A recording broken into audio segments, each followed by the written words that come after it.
নমস্কার, আমি সুদীপ কুমার বেরা।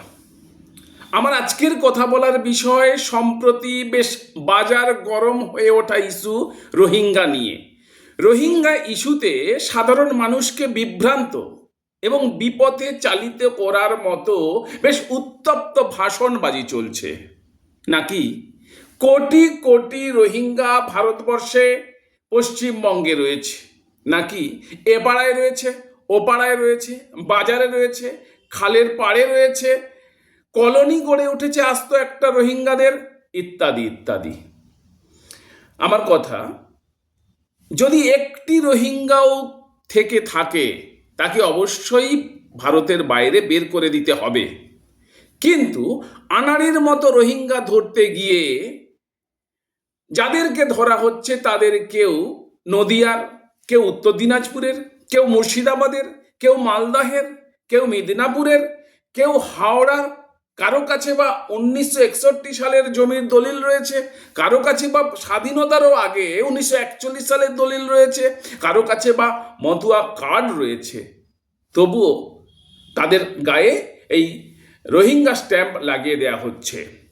আমার সুস্পষ্ট বক্তব্য, রোহিঙ্গা থাকলে তাদের অবশ্যই বের করে দিতে হবে। কিন্তু রোহিঙ্গা ধরতে গিয়ে একটিও ভারতবাসীকে না জোর করে প্রকৃত ভারতবাসীকে রোহিঙ্গা স্ট্যাম্প না তাদের গায়ে লাগিয়ে দেওয়া হয়। এখন সমস্যাটা কোথায়? সমস্যাটা অনেক গভীরে। তাই প্রদীপ জ্বালানোর আগে সলতে পাকানোর ইতিহাসটা একটু জেনে নেওয়া দরকার। আসুন জানার চেষ্টা করি রোহিঙ্গা কারা, তাদের মূল বাসস্থানই বা কোথায়। সাবেক বার্মার অর্থাৎ বর্তমান মায়ানমারের পশ্চিম উপকূলে রাখাইন প্রদেশ রয়েছে। এই রাখাইন প্রদেশই হলো রোহিঙ্গাদের মূল বা আদি বাসস্থান।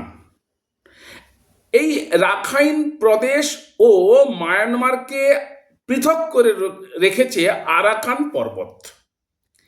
এই রোহিঙ্গারা মূলত এমন জনগোষ্ঠী যারা রাষ্ট্রবিহীন। এখন বছর কয়েক আগে এই রাখাইন প্রদেশে গণহত্যা শুরু হয়। সেই সময় রোহিঙ্গারা মূলত প্রাণ ভয়ে পৃথিবীর বিভিন্ন দেশে পালিয়ে যেতে থাকে বা ছড়িয়ে পড়তে থাকে। এখন প্রশ্ন হচ্ছে, সারা বিশ্বে রোহিঙ্গার সংখ্যা কত? সারা বিশ্বে রোহিঙ্গার সংখ্যাটা হচ্ছে 2 মিলিয়ন, মানে 20 লক্ষ। এটা আমার কথা নয়, গুগল বলছে। গুগল সার্চ করুন, পেয়ে যাবেন। সারা বিশ্বে রোহিঙ্গার সংখ্যা 20 লক্ষ। সেই 20 লক্ষের মধ্যে বাংলাদেশের কক্সবাজারে রয়েছে 12 লক্ষ শরণার্থী হিসাবে, আর রাখাইন প্রদেশে এখনো থেকে গেছে 6 লক্ষ। তাহলে 12-6 18 লক্ষর হিসাব পেলাম। বাকি 2 লক্ষ পৃথিবীর বিভিন্ন প্রান্তে, থাইল্যান্ড, মধ্যপ্রাচ্যের দেশ, মালয়েশিয়া, পাকিস্তান, এমনকি ভারতবর্ষেও ছড়িয়ে পড়েছে। ভারতবর্ষে এই রোহিঙ্গাদের সংখ্যাটা কত? 50,000। কে বলছে? ভারতবর্ষের স্বরাষ্ট্র মন্ত্রক বলছে। স্বরাষ্ট্র মন্ত্রকের রিপোর্ট বলছে ভারতবর্ষে বসবাসকারী রোহিঙ্গাদের সংখ্যা 50,000। এই 50,000-এর মধ্যে সবচেয়ে বেশি রয়েছে জম্মুতে 6 থেকে 7,000, হায়দ্রাবাদে রয়েছে 4,000, দিল্লিতে রয়েছে 3,000, হরিয়ানায় রয়েছে 2,000, পশ্চিমবঙ্গে রয়েছে 1,500 প্লাস বলা হচ্ছে। এখন প্রশ্ন হচ্ছে, 1,500-ই হোক বা 50,000-ই হোক বা 70,000-ই হোক, তারা ভারতবর্ষে বা পশ্চিমবঙ্গে এলো কি করে? এটা প্রথম প্রশ্ন। দ্বিতীয় প্রশ্ন, যারা এসে পড়েছে তাদের কি করা উচিত, তাদের সঙ্গে কি করা উচিত? আমি প্রথমে আসি এই দ্বিতীয় প্রশ্নের উত্তরে। কি করা উচিত? ধরুন দিল্লি পুলিশ বা মহারাষ্ট্র পুলিশ বা গুজরাট পুলিশ তাদের বিশ্বস্ত সোর্স মারফত, সূত্র মারফত জানতে পেরেছে যে অমুক জায়গায় কিছু রোহিঙ্গা রয়েছে। পুলিশ সঙ্গে সঙ্গে সেই জায়গায় যাবে, তাদেরকে জিজ্ঞাসাবাদ করবে, আটক করবে এবং তদন্ত করবে। কি তদন্ত? না, তাদের কাছে যে সমস্ত কাগজপত্র রয়েছে সেসব খতিয়ে দেখবে যে তাদের সঙ্গে কোনো মায়ানমার বা বাংলাদেশের যোগসূত্র রয়েছে কিনা, কোনো সংযোগ রয়েছে কিনা। যদি যোগসূত্র থেকে থাকে বাংলাদেশ বা মায়ানমারের, তাহলে সঙ্গে সঙ্গে ফরেন অ্যাক্ট 1921 এবং পাসপোর্ট অ্যাক্ট 1951 ধারা দিয়ে মামলা রিজু করতে হবে তাদের নামে। আবার যদি দেখা যায় যে তাদের কাছে এই বাংলাদেশ বা মায়ানমারের কোনো সংযোগ কাগজ নেই বা কোনো যোগসূত্রের কাগজ নেই, উল্টে তাদের কাছে ভারতবর্ষের ভোটার কার্ড, আধার কার্ড ইত্যাদি রয়েছে যেগুলো বানিয়ে নিয়েছে, পুলিশ মনে করছে ওই কার্ডগুলো, ওই কাগজগুলো ফেক, যদি এরকম মনে হয় তাহলে তাদেরকে অ্যারেস্ট করতে হবে এবং এই সমস্ত অ্যাক্টগুলো, ফরেনার অ্যাক্ট 1921, পাসপোর্ট অ্যাক্ট 1951 এবং IPC 420-তে এফআইআর করতে হবে এবং 24 ঘন্টার মধ্যে তাদেরকে জুডিশিয়াল ম্যাজিস্ট্রেটের কাছে হাজির করাতে হবে। জুডিশিয়াল ম্যাজিস্ট্রেট তাদেরকে বিচার বিভাগীয় হেফাজতে নেবে অথবা তাদেরকে ডিটেনশন ক্যাম্প অর্থাৎ শরণার্থী শিবিরে পাঠাবে, এই শর্তে পরবর্তী তদন্ত দ্রুত শেষ করতে হবে। কিসের তদন্ত? না, যে সমস্ত কাগজপত্রকে পুলিশ মনে করছে ফেক, সেই কাগজপত্রগুলোকে ফরেনসিক ল্যাবে পাঠাতে হবে, ভোটার কার্ড বা আধার কার্ড ইত্যাদিকে ফরেনসিক ল্যাবে পাঠাতে হবে এবং সেই ফরেনসিক ল্যাব থেকে রিপোর্ট আসার জন্য অপেক্ষা করতে হবে। যদি দেখা যায় ফরেনসিক রিপোর্টে প্রমাণিত হলো পুলিশের কথাই ঠিক, অর্থাৎ তাদের কাছে ভারতের যে সমস্ত কাগজপত্র বা ডকুমেন্টস পাওয়া গেছে সেগুলো ফেক, তাহলে FRR-কে অর্থাৎ ফরেনার রিজিওনাল রেজিস্ট্রেশন অফিসকে জানাতে হবে। FRR খতিয়ে দেখবে তাদের কাছে ভিসা রয়েছে কিনা, ভিসা যদি থেকে থাকে তার মেয়াদ উত্তীর্ণ হয়েছে কিনা ইত্যাদি দেখার পর FRRO ভারতের স্বরাষ্ট্র মন্ত্রককে বিস্তারিতভাবে সব জানাবে। ভারতের স্বরাষ্ট্র মন্ত্রক বাংলাদেশের হাই কমিশনারের সঙ্গে কথা বলবে। কি কথা বলবে? এই দেখো, আমরা এদেরকে পেয়েছি, এদের কাছে বাংলাদেশি বা মায়ানমারের এই কাগজপত্র রয়েছে, যোগসূত্র রয়েছে, অতএব এরা বাংলাদেশি বা মায়ানমারের বা রোহিঙ্গা, অথবা এদের কাছে বাংলাদেশ মায়ানমারের কোনো কাগজপত্র বা যোগসূত্র নেই, কিন্তু যে সমস্ত কাগজপত্র পেয়েছি, ভারতবর্ষের ভোটার কার্ড, আধার কার্ড, এগুলো বানানো ফেক, তার রিপোর্ট রয়েছে, ফরেনসিক ল্যাবের রিপোর্ট রয়েছে, এই দেখো তার ফরেনসিক ল্যাবের রিপোর্ট।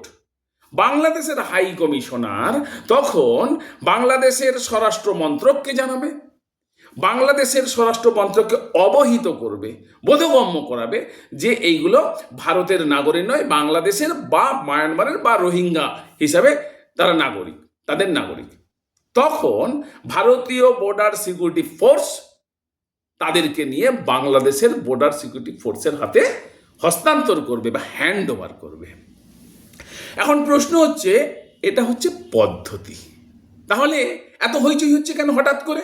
এটা বিগত 30 বছর ধরে এই পদ্ধতিতে বাংলাদেশ থেকে আসা অবৈধ প্রবেশকারীদের এই সমস্ত প্রসেস অবলম্বন করে কোর্টের সহায়তার FRRO-কে ইনভলভ করে ফরেনসিক রিপোর্ট ইত্যাদি ইত্যাদি যা যা প্রসেস বললাম এইসব মেনটেন করে বাংলাদেশে ফেরত পাঠানো হচ্ছে বিগত 30 বছর ধরে। তাহলে হঠাৎ এখন হইচই হচ্ছে কেন? তার কারণ এখন হঠাৎ করে এই সমস্ত প্রসেসগুলোকে অ্যাভয়েড করে, অলুক করে একবারে পুলিশ মনে করছে এরা বাংলাদেশি বা এরা রোহিঙ্গা, একেবারে এরা সেই জেসিপিতে বা বুলডোজারের মাথায় বসিয়ে কাঁটাতারের বেড়া টপকে ছুঁড়ে ফেলে দিচ্ছে, একটা ছবিতে দেখা যাচ্ছে। এই জন্যই এত হইচই হচ্ছে। বাংলায় কথা বলছে, ভাষা সাম্য দেখেই বাংলাদেশি ধরে নেওয়া হচ্ছে। এটা ঠিক নয়, কারণ আমাদের দেশ তো তালিবান সরকার নয়, আমাদের দেশ তো গুন্ডারাজের সরকার নয়। দেশের একটা সংবিধান রয়েছে, ভারতবর্ষ পৃথিবীর বৃহত্তম সাংবিধানিক গণতান্ত্রিক রাষ্ট্র। সেই সংবিধান মেনে, আইন মেনে যদি করা হয় তাহলে এত হইচই বা এত আপত্তির কারো কিছু করার থাকবে না। এখন আবার আসি আমার প্রথম প্রশ্নে, যে এত বাংলাদেশি ১,৫০০ হোক বা ৫০,০০০ হোক, এরা ভারতবর্ষে বা পশ্চিমবাংলায় এলো কি করে? আমাদের দেশের বর্ডার সিকিউরিটি ফোর্স রয়েছে, তাদের এই যে খরচ, বিশাল পরিমাণ খরচ, এই খরচটা কে বহন করে?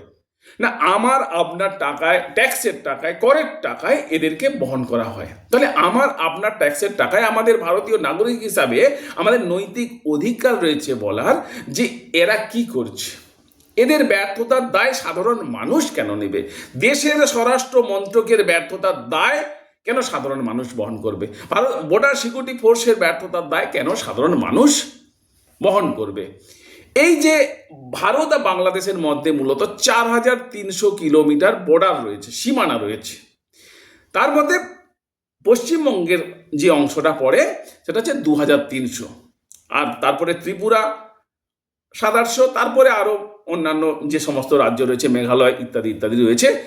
তো আমাদের ভারতবর্ষের যে সীমানা, তার ৯৫% হচ্ছে ইলেকট্রিক ফেন্সিং হয়ে গেছে। ইলেকট্রিক ফেন্সিং অর্থাৎ বৈদ্যুতিক বেড়া দেয়া হয়ে গেছে, ৫% বাকি রয়েছে, এটাও করে ফেলতে হবে।